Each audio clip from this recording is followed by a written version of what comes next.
Welcome everyone to MailFuzz TV. I am Peter and today I'm going to be talking about the Twilight Zone Season 5 Episode 29.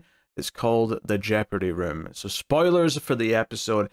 This one is about an ex-Soviet soldier, a major called Ivan Kachenko, played by Martin Landau. He's on the run, he's trying to defect to the West, and he's in a hotel room in some city, I don't remember if they specified where, but seemingly somewhere in Europe. And there's two men hunting him from the KGB or whatever it may be from the Soviet side. Vasilov being the one in charge of the two men. And the main gist of the episode is that this Vasilov character doesn't want to just shoot him, because they found him in a hotel room, but he doesn't want to just kill him quickly. He wants to play with his food. He wants to play mind games. He wants to make him fear the moment he's going to die. And it all kind of bubbles up to him. It's putting a trap, an explosive, in his hotel room and telling him that he has to find it in 3 hours. So it's a little bit Jigsaw, actually. Not quite, but a little bit. But they'll shoot him if he tries to just leave the room. So he has to try and find the booby trap. He has to find out what they've planted in there. And it's all about the this Vasilov guy just being really demented and wanting to torture people more than he wants to just kill them. Like, he takes pride in how he kills people. He takes enjoyment out of it. Now, on paper, this all sounds like a fun premise for a thriller. It sounds like, oh, like we can have the main character try and problem solve things, figure out where the booby trap is, and then therefore how to try and bypass it or maybe trick it or something. Like, I see a lot of potential in this premise. So sadly, I'm very disappointed that I did not like this episode at all. I thought this episode glossed over anything that could have been interesting, and instead spent far too much time just watching this Vasilov character monologue. The entire first half of the episode is him pretending to be a friend of Kachenko to get into the room, but Kachenko never really believes it. He's got his gun pointed at him the entire time, and he says, "No, I remember your face. You were like a commander or whatever back when I served. I know who you are." So he just monologues about what's going to happen to him. Like, there's really nothing interesting for the vast majority of the first half of the episode. And I perked up a little bit after the ad break, because after the ad break, the main character, Kachenko, wakes up. He was drugged with some wine, and the ad break cliffhanger was him passing out. When he wakes up after the ad break, there's a tape recorder, kind of like Jigsaw, which says, "Hey, we've planted something in the room. If you turn the lights off, we'll just shoot you. If you leave the room, we'll shoot you. You've got 3 hours, try and find whatever the trap is." And I'm like, okay, you know what? The first half honestly kind of sucked. But this sounds cool. This sounds like a fun thing that we can do. The problem is, though, is that it then spends most of its runtime that's remaining focusing on it from the perspective of the two people spying on him. And it's just more of Vasilov overacting and monologuing. Look, I'm not going to sit here and say that John Van Drielen, who plays this character, is necessarily a bad actor, but all he does in this episode is chew scenery. He laughs a lot, like an evil laugh, kind of like he's, ah ha ha, I'm so evil, I'm going to torture you, blah blah blah. Like, I honestly was finding the performance and the character to be very unpleasant and in a kind of a cheesy way, where I just wasn't really getting into any of it. I wasn't enjoying it. So any of the fun I thought I might have with the main character trying to problem solve his way through figuring out where the trap is or whatever, it was all just kind of like left unopened. It was unexplored territory. We get a few shots through the binoculars as the other guys are watching, and the second guy who's with Vasilov is asking, like, "Well, where did you put it? Where did you put it?" He didn't even tell his partner. He's just sort of like, "Oh, I'm trying to predict where it is," and he can't quite get it. And Vasilov just keeps monologuing. He just sits there in a dark room and he monologues about how great his methods are and about how much he's going to make this guy suffer until it's eventually time to trigger it. But, you know, it felt like there was no tension or suspense or build up to when anything's happening. He eventually just tells his partner where he put the trap, which it turns out to be the phone, but it'll only explode if the phone rings first and then he picks it up. The idea being that he can get the satisfaction of triggering it by phoning him and making him pick up, and therefore he'll set off the trap. And this leads to a monumentally stupid ending, which I cannot believe they thought was a good idea. Basically, you know, again, some of the fun of this might have been Martin Landau's character trying to like hide what he was doing from the window. You know, this idea that they're watching him the whole time, and maybe he can maybe sneak something like out of view without them noticing, and that could have been, again, part of the fun, part of the thrills of him trying to like do something without being spotted. That's the potential in this type of story. Instead, he just kind of tries to cover the window with a sheet. They immediately start shooting at him, and he dives for cover, and then stands up and says, "Go on, shoot me, shoot me." And they don't, because they don't want to just kill him like that. Or at least the main bad guy doesn't. The other guy would happily shoot him. The episode, one of the things that happens at the start is that he wants to just shoot him at the window, and he's like, no, no, no, no, no, we're going to enjoy this. We're going to mess with him. We're going to, you know, play with his mind, whatever. So the ending is that Vasilov, the bad guy, phones the room, and Martin Landau goes to pick it up, but he chooses not to. He basically just realizes that maybe this is what's going to trigger the trap, and instead he dives out the room. Like, I think he tries phoning a second time, and that's when Martin Landau dives out the room. They open fire, but they don't hit him because he's already out of the room, and he gets away. Cut to later, where the two bad guys are now in the room. And I also have to question, like, because they had to call the front desk and ask to be put through to the room. So there's definitely employees at this hotel. And by this point in the episode, they have shot like 8 rounds at this window. No one's like paying attention to the loud gunfire. I mean, that felt a bit weird.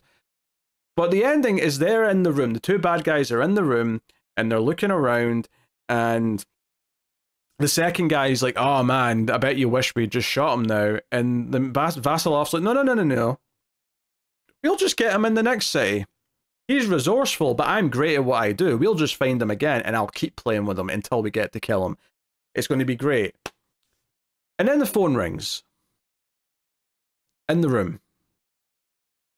And the second bad guy, who wanted to shoot him, without thinking about it, just picks up the phone. And right as he goes to do so, Vasilov yells, "No, no, no, no." And then there's a really sort of dodgy explosion effect. The two bad guys have died. Cut to Martin Landau at a payphone, being happy that he thinks he's successfully dealt with the bad guys that were chasing him. This is so monumentally stupid, because this character who picked up the phone knew what the trigger for the bomb was.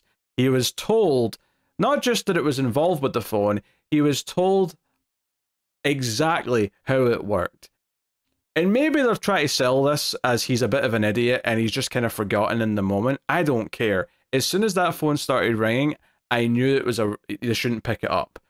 And would you believe it, the character goes and picks it up anyway. It just felt like such a forced ending to kind of like, you know, twist it around back onto them. You really need to have this secondary character not know what was happening here, right? I don't know how you get this information across in 25 minutes without the main bad guy just telling him everything, but they should have found a different way of telling us, the audience, what the gimmick with the phone was. They should have somehow had, like, maybe when Martin Landau realizes it, maybe he somehow... Maybe, you know, it's visual. Maybe we can see him like go to reach for it. Maybe we see the bad guy get frustrated that he's not picking it up, and it would click. Oh, that's going to set something off. But without the second bad guy ever having explained to him, because at least then it would make sense why he picks up the phone without thinking. Especially since it's not like they're triggering this phone call. It just happens to be a phone call that's coming in.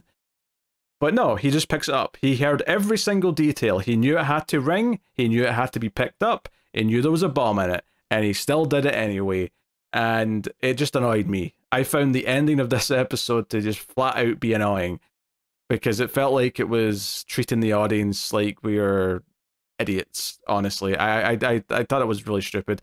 And even before that point, I thought the episode just ignored all the interesting things that it could have been doing.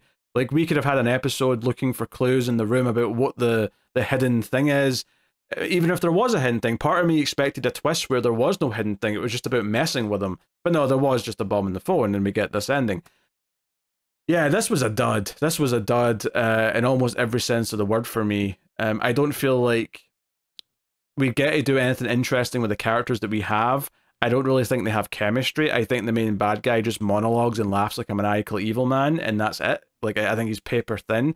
Like, Martin Landau gets very little to do because he's just kind of like scared the entire time. He just looks like really tense the whole time. There's not really anything to kind of like make you care about the character. It doesn't like try and draw you in and make you root for him. Like, yeah, okay, he's the good guy in the context of the story because he's the one that's trying to get away from the bad guys, but it never actually gives you a reason to root for him, to show that he's either a good person or he was maybe a bad person once upon a time and he's trying to redeem for himself or something. Like, honestly, all on the fact that he just wants to get away from the Soviet military and that his time in like Serbia or whatever was really, really bad. Like, that's it. That's all we really get. We get nothing real from him. So I'm not like shitting on any acting abilities here. I'm just saying they don't really have anything to work with. It's shocking to me because on paper this sounds like a great concept for a thriller. It sounds like a great simple concept for a character to problem solve their way out of a situation. Whether that's tricking the bad guys into making them think he's doing something else when they can't see him properly, or, you know, solving the puzzle that is the trap or something. I don't know, anything, but it feels like it just glosses over it. And instead we just listen to the bad guy monologue a bit more to his henchmen. And that's it. That's the episode. So honestly, I find very little redeeming in this. On paper it sounds great, but I find the final episode to have nothing of interest to me. I was thoroughly bored throughout. I'm actually surprised this is rated as sort of okay as it is on IMDb. It's got a 7.5, which isn't an amazing score, but it's not like, you know, there's definitely been stinkers that have had much lower scores. I think this is much lower on the totem pole, as it were. So anyway, Rod Serling did come out at the end and type up the next episode, which is called Stopover in a Quiet Town. So here's the description on IMDb. After drinking too much at a party, hungover married couple Bob and Millie Fraser awaken to find themselves not only in a strange house, but in a deserted town where nothing is as it should be. Oh, this sounds like classic Twilight Zone. This, I mean, this feels like a different spin on even the very first episode of Twilight Zone. Just this time we've got a couple instead of one person on their own.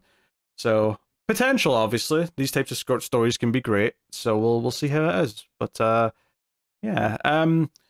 Yeah, so sadly, I haven't enjoyed this episode very much, and I haven't enjoyed the last couple all that much. But, you know, we had a really good run in the middle of the season, so I guess we were due some less than great episodes. I just hope, you know, we've only got about 7 episodes left. I hope there's at least a couple of good ones in that last batch. That would be really nice. So, let me know what you thought of this one in the comments below.